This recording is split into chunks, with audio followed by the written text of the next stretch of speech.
صحابی کچھ حضرات حضور کی بارگاہ میں آئے اور آ کر عرض گزار ہوئے کہ یا رسول اللہ صلی اللہ علیہ وسلم، میں کلمہ پڑھ کر مسلمان ہونا چاہتا ہوں، لیکن میں نے اتنا بڑا گناہ کیا ہے کہ مجھے نہیں لگتا کہ کلمہ پڑھنا میرے لیے سود مند ہوگا، کلمہ پڑھنا میرے لیے فائدہ مند ہوگا، کلمہ پڑھنا میرے لیے نجات کا سبب ہوگا۔ میرے آپ کے آقا احمد مصطفیٰ جناب محمد مصطفیٰ رحمت للعالمین صلی اللہ علیہ وسلم نے پوچھا، اے بندہ خدا مجھے بتا تو صحیح، تو نے ایسا کون سا جرم کیا ہے، تو نے ایسا کون سا گناہ کیا ہے جو اتنا بڑا جرم ہے کہ میرے رب جل وعلا کی تو توحید کو بھی مانے، مجھ محمد کی خاتمیت و رسالت کو بھی تسلیم کر لے، اور وہ ہم گناہ نہ مٹا سکے، میرا رب وہ گناہ نہ مٹا سکے، وہ کون سا ایسا گناہ ہے مجھے بتا تو صحیح، مجھے محمد کو بتا تو صحیح۔ میرے آپ کے آقا صلی اللہ علیہ وسلم اس سے استفسار کر رہے ہیں، اس سے پوچھ رہے ہیں۔ وہ عرض گزار ہوا، یا رسول اللہ صلی اللہ علیہ وسلم، بیان کرنے سے پہلے اس کی آنکھوں سے چھما چھم اشکوں کی برسات ہونے لگی، رونے لگا، گریہ وزاری کرنے لگا، کہنے لگا یا رسول اللہ صلی اللہ علیہ وسلم، میں ان لوگوں میں سے ہوں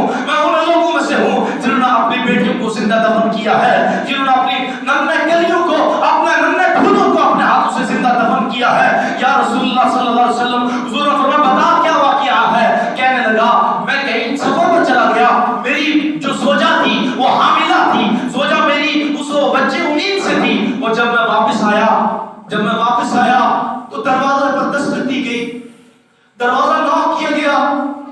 میں نے دروازہ کھولا، جب دروازہ کھلا ایک خوبصورت حسین و جمیل بچی کھڑی تھی۔ میں نے پوچھا یہ کون ہے؟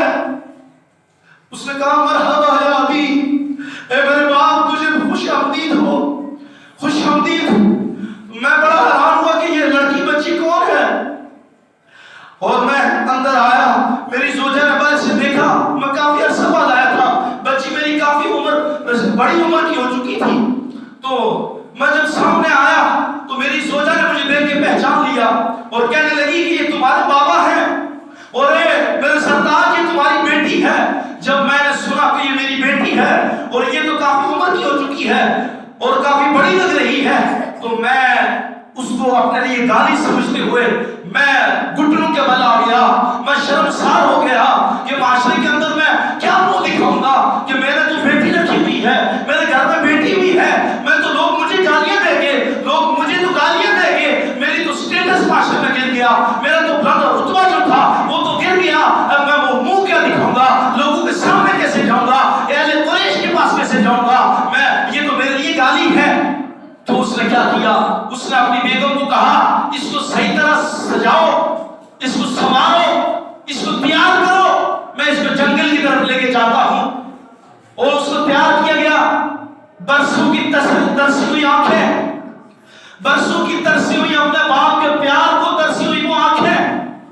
برسوں سے وہ پیار کو ترسنے والی، اپنے باپ کے پیار کو ترسنے والی بیٹی آج خوش و خرما چل رہی ہے، آج خوش و خرم ہے کہ میرا باپ آیا ہے، میرا پیارا باپ آیا ہے، آج میں اس کے ساتھ دو چار جملے بولوں گی، آج میں اس کے ساتھ بیٹھوں گی، اس کے ساتھ کھانا کھاؤں گی، لیکن یک بار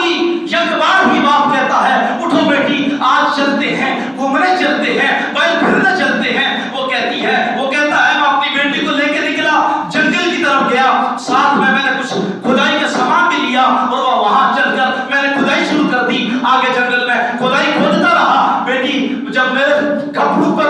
مٹی پڑتی، وہ میری بیٹی میرے کپڑوں سے مٹی چاٹتی، کہتا بابا کیا کر رہے ہیں، آپ کے کپڑوں پر، آپ کی داڑھی پر، آپ کے بالوں پر مٹی آ رہی ہے، کیوں کھدائی کر رہے ہیں، یہ کیوں کر رہے ہیں میرے کپڑوں سے؟ وہ یہ بیان حضور کی بارگاہ میں بیٹھ کے کر رہا ہے، اور میرے آپ کے آقا رحمت عالم صلی اللہ علیہ وسلم کی چشمان مبارکہ بھی چھما چھم برس رہی ہے، وہ بھی رو رہا ہے، حضور اقدس صلی اللہ علیہ وسلم بھی رو رہے ہیں، اور وہ کہہ رہا ہے یا رسول اللہ میں بھی رو رہا تھا، اس وقت بھی رو رہا تھا کہ میری بیٹی جب میرے کپڑوں سے مٹی جا رہی تھی اور کہہ رہی تھی ابا جان یہ کیوں مشقت اٹھا رہے ہیں، ابا جی یہ کیوں مشقت اٹھا رہے ہیں، تو میں اس وقت بھی رو رہا تھا یا رسول اللہ اس سے بھی آگے دردناک واقعہ ہے، اس سے بھی آگے درد ہے۔ وہ عرض کی اور عرض کرنے لگا کہ یا رسول اللہ اس سے آگے یہ ہوا کہ جب گڑا کھود دیا دیا. میں نے اس بچی کو کہا تم ذرا لیٹ کر دیکھو, نیچے اتر کر دیکھو. جب وہ بیٹی لیٹی, جب وہ نیچے اتری, میں نے اس کو لٹا کر زبردستی اس کے اوپر مٹی ڈال دی. مانو مٹی ڈال کر میں دوڑنے لگا. میں آنکھیں بند کر کے دل کے اوپر پتھر رکھ کر میں دوڑنے لگا. پیچھے سے بابا جان یا ابھی اے میرے باپ, یہی صدائیں بلند ہو رہی تھی. اور میں آج دن تک اپنے کانوں میں وہ آوازیں سن رہا ہوں. آج دن تک میرے کانوں میں وہ آوازیں آ رہی ہیں. یا رسول اللہ, اب مجھے بتائیے کیا میں آپ کو کلمہ پڑھ لوں, آپ مسلمان ہو جاؤں, تو کیا یہ میرے گناہ بخش دیے جائیں گے؟ کیا یہ میرے گناہ معاف کر دیے جائیں گے؟ میرے آپ کے آقا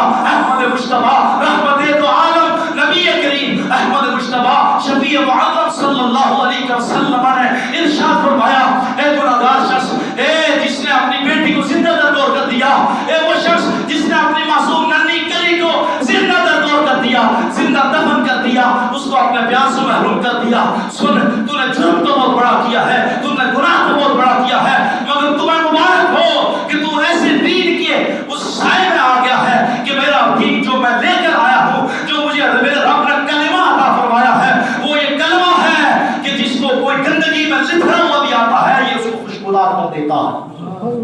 وہ گندگی کیسی ہی گناہ کی گندگی میں لتھڑا ہوا آتا ہے, تو یہ وہ کلمہ ہے جو اس کو خوشبودار کر دیتا ہے,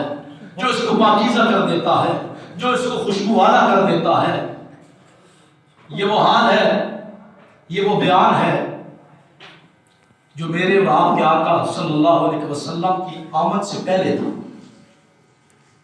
اور یاد رکھیے, تاریخ اس بات پر گواہ ہے کہ بنی اسرائیل کے اندر میرے آپ کے آقا صلی اللہ علیہ وسلم کی آمد سے پہلے ماں کے ساتھ جب والد کا انتقال ہوتا, بیٹا اس کے ساتھ نکاح کیا کرتا تھا. بیٹا نکاح کرتا اپنی ماں کے ساتھ بنی اسرائیل کے اندر حضور کی آمد سے پہلے.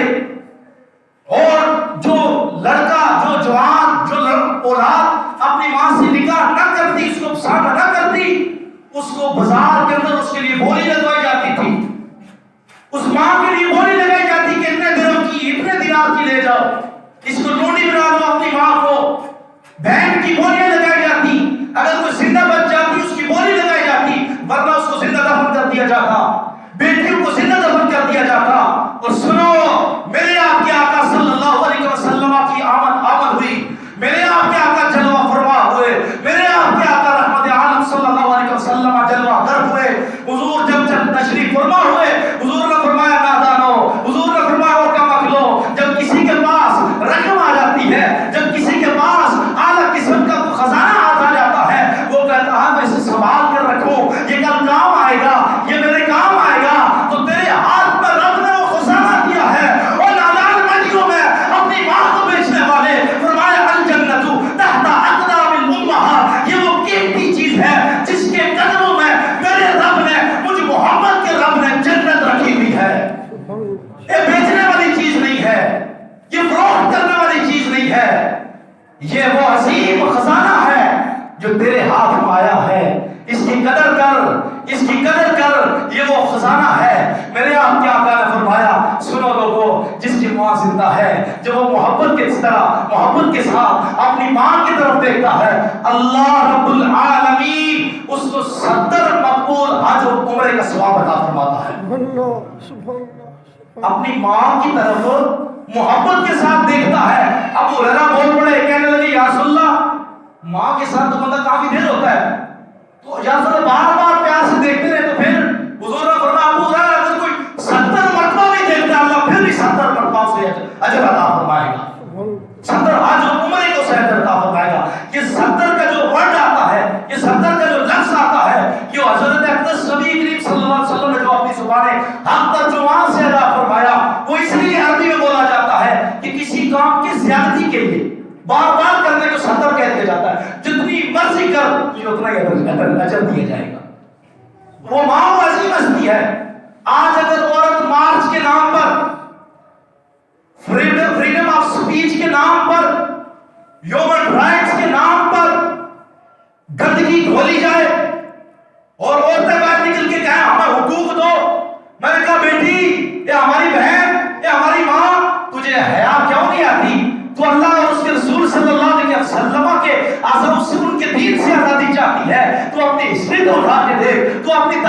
اٹھا کے دیکھ، یہ واقعہ بیان کرنے کا مقصد یہ تھا، یہ تعمیم بولنے کا مقصد یہ تھا کہ خدا کی عزت و جلال کی قسم، محمد مصطفیٰ صلی اللہ علیہ وسلم کی آمد سے پہلے جو عورتوں کے ساتھ سلوک کیا جاتا، ماں کو منڈی میں بھیج دیا جاتا، بہن کو زندہ دفن کر دیا جاتا، بیٹی کو زندہ دفن کر دیا جاتا، اور جناب عورتوں کی عزتوں کو پامال کیا جاتا،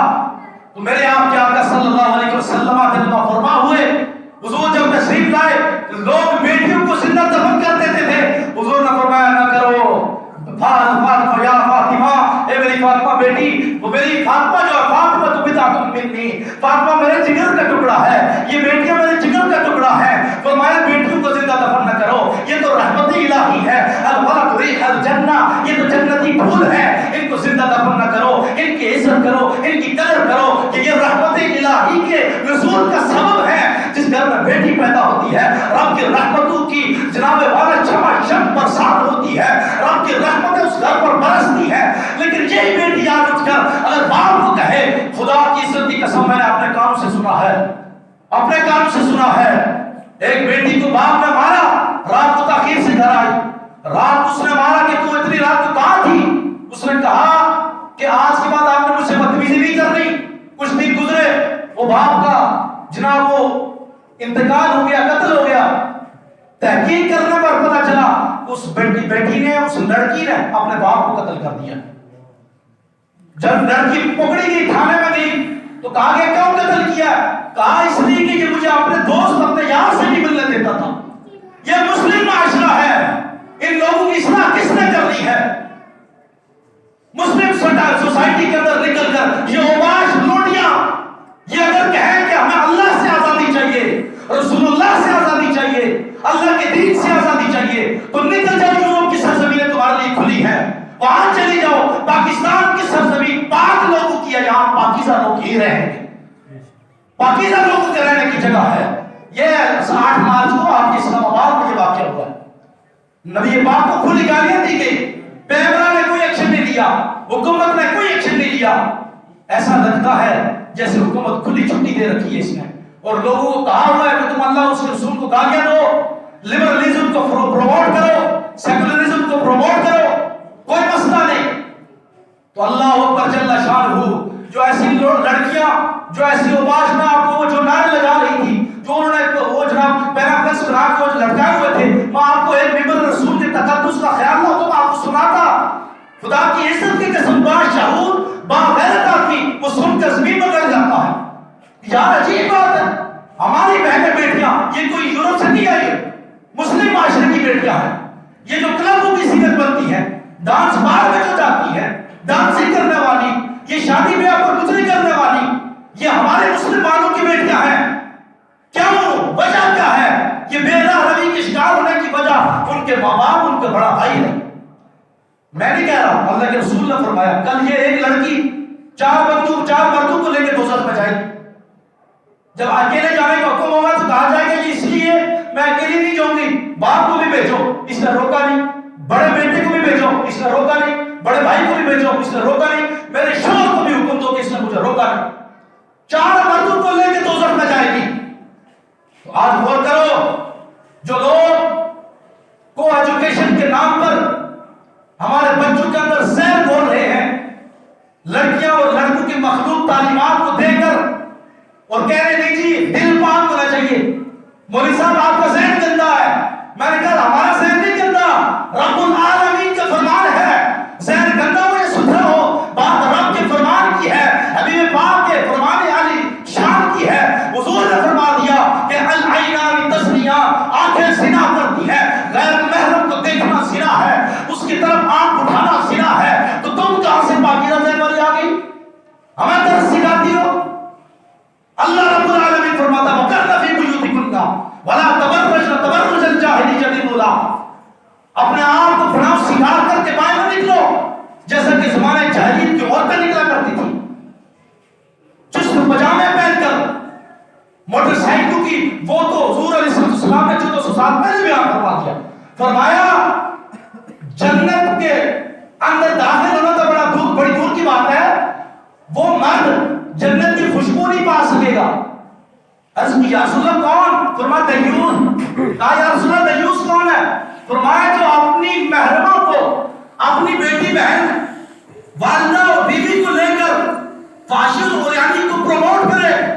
اس کے ساتھ جناب بنا سوار کر موٹر سائیکلوں پر پالتو کی زینت بنائے، غیر محرموں کی نظروں کی زینت بنے، اور اس کو غیرت نہ آئے، اس کو حیا نہ آئے، تو فرمایا ایسا شخص جنت میں جانا تو دور کی بات ہے، 500 میل تک اس کو جنت کی خوشبو بھی نہیں آئی۔ غور کرو، اللہ سے ڈر جاؤ۔ اور جو بچیاں، جو لڑکیاں